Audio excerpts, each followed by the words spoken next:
Hello. അപ്പോഴേ നമ്മളുടെ കടയിൽ ഒരു പാഴ്സൽ ഒടിക്കുക ഒരു ചേട്ടൻ വരും. ആ ചേട്ടൻ്റെ വീട്ടിൽ ചക്ക ഉണ്ടെന്ന് പറഞ്ഞു. ഞാൻ ഒരാൾ പറഞ്ഞു തരുന്നതാണ്. അപ്പോൾ കടയിൽ വന്നപ്പോൾ നമ്മൾ ചേട്ടാ ഒരു ചക്ക തരുമെന്ന് ചോദിച്ചു.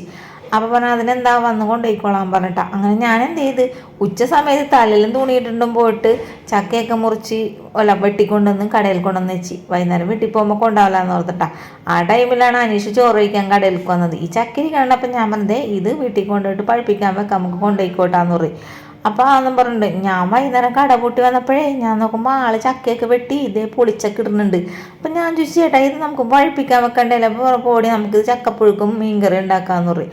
അങ്ങനെ ഞാൻ എന്തോ ഭാഗത്തിന് മീനും മേടിച്ചിട്ട് വന്നിട്ടുണ്ടായിരുന്നു. നമ്മൾ കടയിൽ ഉച്ചയ്ക്കും രാവിലെയൊക്കെ കടയിൽ നിന്ന് കഴിക്കണമല്ലോ. അപ്പോൾ വൈകുന്നേരം എൻ്റെ കൈ കൊണ്ട് ഇവിടെ നിന്ന് എന്തായാലും ഉണ്ടാക്കി കഴിക്കും. അങ്ങനെ ചെയ്യണം. അപ്പം ഞാൻ ചപ്പാത്തി മീൻകറി ഉണ്ടാക്കാമെന്നും പറഞ്ഞുകൊണ്ടാണ് മീൻ മേടിച്ചിട്ട് ചപ്പാത്തി പാക്കറ്റും മേടിച്ചിട്ടുണ്ടെന്നുണ്ടാ.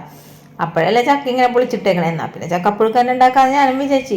പിന്നെ ഞാൻ എന്ത് ചെയ്ത് എൻ്റെ തട്ടിക്കൂട്ട് മീൻകറി, അതായത് എളുപ്പത്തിലെല്ലാം കൂടി തിരുമ്മി കൂട്ടിയിട്ട് അങ്ങനെ വെള്ളം ഒഴിച്ചിട്ട് തിളപ്പിച്ചിട്ട് അതിന് ശേഷം മീനിട്ടിട്ടുള്ള കറിയില്ലേ അങ്ങനെ വെക്കോട്ടെ. അപ്പോൾ ഇത് നമ്മുടെ ഉമ്മയുടെ ആങ്ങളെ വെച്ച് കാണിച്ചു തന്നിട്ട് നല്ല ടേസ്റ്റാണ് അങ്ങനെ കറി വെക്കാനായിട്ട്. അപ്പോൾ അങ്ങനെയാണ് ഞാനിപ്പോൾ ഈ ഒരു മീൻകറി വെക്കാൻ പോകണ്ട.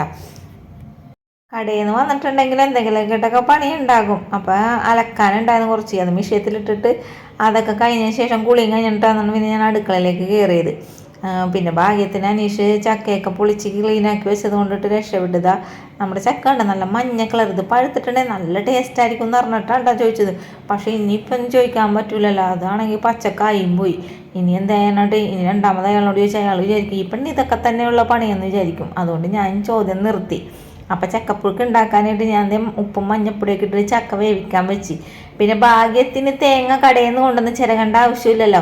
അങ്ങനെ തേങ്ങ അരച്ച് കറി വെക്കാന്നൊക്കെ പറഞ്ഞിട്ടാണ് കടയിൽ നിന്ന് തേങ്ങയും കൊണ്ട് വന്നത്. പിന്നെ എന്ത് ചെയ്ത് ചക്കപ്പുഴുക്കിലിടാനായിട്ട് ഇതേ തേങ്ങ ഒന്ന് ഒതുക്കിയെടുത്ത് അപ്പോഴേക്കും നമ്മുടെ മീൻകറിയൊക്കെ നന്നായിട്ട് തിളക്കണ്ട കേട്ടോ. പിന്നെ ഞാൻ എന്ത് ചെയ്ത് ഇഡ്ഡലി പാത്രത്തിൽ നിന്ന് വേറൊരു ചട്ടിലേക്കൊക്കെ മാറ്റി ഇഡ്ഡലി പാത്രത്തിലൊക്കെ വെച്ചാണ് ചക്കപ്പുഴുക്ക് ഞാൻ വേവിച്ചെടുത്തിട്ടത്. അപ്പം ഞാൻ നോക്കുമ്പോഴേ നിങ്ങളെ കാണിക്കുമ്പോൾ ഒരു ഭംഗി വേണ്ടേ, ചട്ടിലേക്ക് മാറ്റാമെന്നും പറഞ്ഞ് ചട്ടിലേക്ക് എടുത്ത് മാറ്റിതാ ചക്കപ്പുഴുക്കും നല്ല കുറുകിയ ചാറോടുകൂടിയുള്ള മീൻകറിയൊക്കെ ഇവിടെ റെഡി ആയിട്ടുണ്ട്. ഇനി ഞാൻ ഓർത്തേ അനീഷ് എന്ത് ചെയ്ത് പുറത്തേക്ക് പോയേക്കണേണ്. എന്നാൽ പിന്നെ ഞാൻ കുളിയും കഴിഞ്ഞ് വന്നപ്പോൾ നല്ല വിശപ്പ്. അപ്പോൾ ചൂട് കട്ടൻ ചായയും കൂട്ടി അങ്ങോട്ട് കഴിക്കാമെന്ന് ഓർത്ത് അങ്ങനെ അതേ ചക്കപ്പുഴുക്ക് ഒരു പാത്രത്തിലേക്ക് ഇട്ട് കൊടുത്ത് അതിൻ്റെ മുകളിലേക്ക് കൂടി നല്ല എരിവുള്ള പുളിയൊക്കെ ഉള്ള നല്ല മീൻകറി അങ്ങോട്ട് ഒഴിച്ച് കൊടുത്ത്.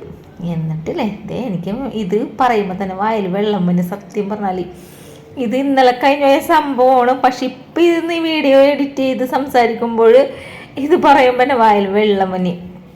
അങ്ങനെ ഞാൻ കഴിക്കണേ കേട്ടോ, നല്ല വിശപ്പുണ്ടായിരുന്നു. അതിൻ്റെ കൂടെ ചൂട് കട്ടൻ ചായയും കൂടി കുടിച്ചപ്പോൾ എൻ്റെ പൊന്നോ, എൻ്റെ സ്വർഗം അമ്മ സ്വർഗം എന്ന് പറയില്ലേ ആ ഒരു അവസ്ഥയായിരുന്നു. ഇതൊരു തടക്ക് വേണ്ടിയിട്ട് തന്നെ കേട്ടോ. അനീഷ് വരുമ്പോൾ കൂടെ ഒന്നും കൂടി കഴിക്കുക, അത്രയ്ക്ക് ടേസ്റ്റ് ഉണ്ടായിരുന്നു. അനീഷ് ഇത് കണ്ടാൽ പറയും വെറുതെ അല്ല നീ തടി വെക്കണത്.